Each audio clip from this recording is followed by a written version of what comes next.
ಮಂಡ್ಯದ doctor B R Ambedkar ಭವನದಲ್ಲಿ ನಗರಸಭೆ ವತಿಯಿಂದ ಪೌರ ಕಾರ್ಮಿಕರ ದಿನಾಚರಣೆ ಹಾಗೂ ಪೌರ ಕಾರ್ಮಿಕರಿಗೆ ಸನ್ಮಾನ ಸಮಾರಂಭ ಜರುಗಿತು. ಕಾರ್ಯಕ್ರಮವನ್ನು ಮಂಡ್ಯ ಜಿಲ್ಲಾಧಿಕಾರಿ ಡಾಕ್ಟರ್ ಕುಮಾರ್ ಅವರು ಉದ್ಘಾಟಿಸಿದ್ದಾರೆ.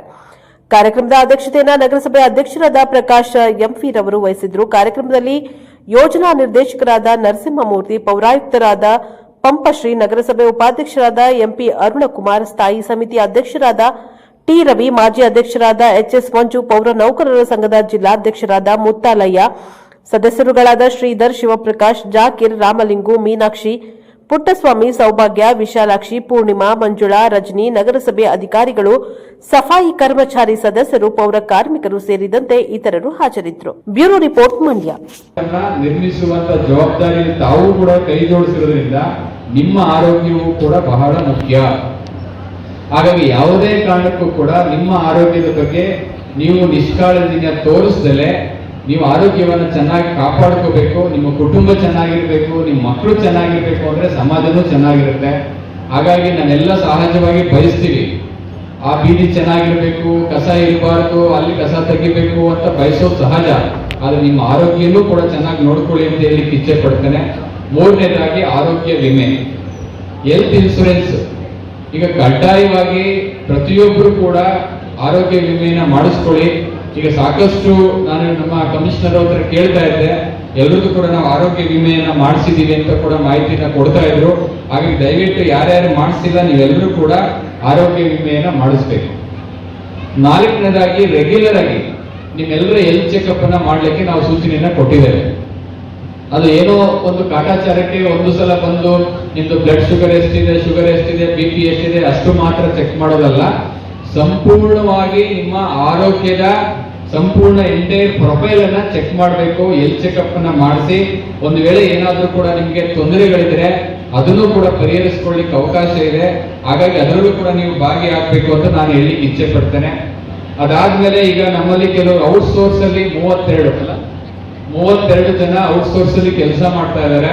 ಹೊರಗುತ್ತಿಗೆ ಆಧಾರದಲ್ಲಿ ಅವ್ರನ್ನ ನೇರ ಪಾವತಿ ಅಡಿಯಲ್ಲಿ ತರಬೇಕು ಅಂತ ಹೇಳಿ ಸಾಕಷ್ಟು ನಮಗೆ ಒತ್ತಡಗಳು ಕೂಡ ಮನವಿಗಳು ಕೂಡ ಇದೆ. ವಿಶೇಷವಾಗಿ ನಮ್ಮಲ್ಲಿ ನಾಗಣ್ಣವ್ರು ಇರ್ಬೋದು, ಇಲ್ಲಿ ನಾಗಣ್ಣವ್ರು ಇದ್ದಾರೆ, ಪ್ರತಿ ಸಲ ಬಂದ್ರು ಕೂಡ ನಮ್ಗೆ ಆ ವಿಚಾರವನ್ನು ಪ್ರಸ್ತಾಪವನ್ನು ಮಾಡ್ತಿರ್ತಾರೆ. ಹಾಗಾಗಿ ನೇರ ಪಾವತಿ ಅಡಿಯಲ್ಲೂ ಕೂಡ ತರಲಿಕ್ಕೆ ಸೂಕ್ತವಾದಂತ ಕ್ರಮವನ್ನು ಶೀಘ್ರವಾಗಿ ಕೈಗೊಳ್ತೇವೆ. ಕಮಿಷನರ್ ಅವರಿಗೆ ಪ್ಲಸ್ PD ಅವರಿಗೆ ಕೂಡ ಸೂಚನೆಯನ್ನ ಕೊಟ್ಟಿದ್ದೇವೆ. ಆ 32 ಜನ ಯಾರು ಹೊರಗುತ್ತಿಗೆ ಆಧಾರದಲ್ಲಿದ್ದಾರೆ ಅವರೆಲ್ಲರಿಗೂ ಕೂಡ ನೇರ ಪಾವತಿನಲ್ಲಿ ಮಾಡುವಂತ ಕೆಲಸವನ್ನ ಮಾಡ್ತಾರೆ. ಮೇಲ್ಮೇಲದ ಅಧಿಕಾರಗಳು, ಸ್ವಚ್ಛತೆಯ ಕಾಯಕಗಳು ಹಾಗೂ ಸೌಂದರ್ಯ ವರ್ಧನೆಗೆ ಒತ್ತಾಯ ನಿಂತ ಉಪಾಸಕರು. ಹಾಗಾಗಿ ಅವರು ನಮ್ಮೆಲ್ಲರ ಹಾಗೂ ಸಮಾಜದ ಹೆಮ್ಮೆಯ ಅಮೂಲ್ಯ ಆಸ್ತಿ, ಸ್ವಾಭಿಮಾನದ ಸಂಕೇತ, ಯಾವುದೇ ವ್ಯವಸ್ಥೆಯನ್ನು ಸಲ್ಲುವ ಕಾಯಕಗಳು. ದುಡಿಯುವ ರೈತ, ಮಡಿಯುವ ಯೋಧನ ಕಾಯಕದಷ್ಟೇ ಶ್ರೇಷ್ಠವಾದ ಸೇವಾ ಕೈಂಕರ್ಯ ಇದ್ದರೆ ಅದು ನಮ್ಮ ಪೌರ ಕಾರ್ಮಿಕರು ಮಾತ್ರ. ಸ್ವಚ್ಛತಾ ಅಭಿಯಾನದ ಸ್ವಾಭಿಮಾನಿ ಕಾರ್ಮಿಕರಾದ ನೀವು ನಮ್ಮ ಸಂಸ್ಕೃತಿಯ ರೂವಾರಿಗಳು. ನೀವಿಲ್ಲದೆ ನಮ್ಮ ನಿತ್ಯದ ಬದುಕನ್ನ ಊಹಿಸಿಕೊಳ್ಳುವುದಕ್ಕೂ ಸಾಧ್ಯವಿಲ್ಲ. ಯೋಧರಂತೆಯೇ ಪರರಿಗಾಗಿಯೇ ಬದುಕಿದವರು, ಉಸಿರುಗಟ್ಟುವ ವಾತಾವರಣದಲ್ಲಿ ತಾವು ಬದುಕು ಕಟ್ಟಿಕೊಂಡವರು, ತಮ್ಮ ಖಾಸಗಿ ಜೀವನವನ್ನು ತ್ಯಾಗ ಮಾಡಿದವರು, ಆರೋಗ್ಯದ ಕಾಳಜಿಯನ್ನು ಮರೆತು ದುಡಿಯುವವರು. ಈ ವೃತ್ತಿ ಕಾರಣದಿಂದಾಗಿಯೇ ಪೌರ ಕಾರ್ಮಿಕರನ್ನು ಕಾಡುವ ಸಂಧಿವಾತ, ಈ ಉಸಿರಾಟದ ತೊಂದರೆ, ಈ ಕರಳು ಬೇನೆ, ಚರ್ಮ ರೋಗ, ಈ ಮಾನಸಿಕ ಒತ್ತಡ ಹಾಗೂ ಈ ಮದ್ಯಪಾನದ ವ್ಯಸನವತ್ತ ಈ ಹಲವು ಸಮೀಕ್ಷೆಗಳು ಅವರ ಗಮನವನ್ನು ಸೆಳೆದಿವೆ. ಇಂತಹ ಅಸುರಕ್ಷತಾ ಅಪಾಯಕಾರಿ ಕೆಲಸವಾದ ಕಾರ್ಮಿಕರ ಜೀವನ ಭದ್ರತೆಗೆ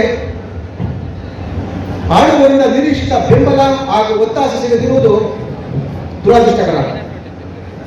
ಈ ಕರೋನಾ ಅಟ್ಟಹಾಸದ ಸಂದರ್ಭದಲ್ಲಿ ವೈದ್ಯರು, ದಾದಿಯರು, ಪೊಲೀಸರ ಜೊತೆಗೆ ನಮ್ಮ ಪೌರ ಕಾರ್ಮಿಕರು ತೋರಿದ ನಿರ್ಭೀತ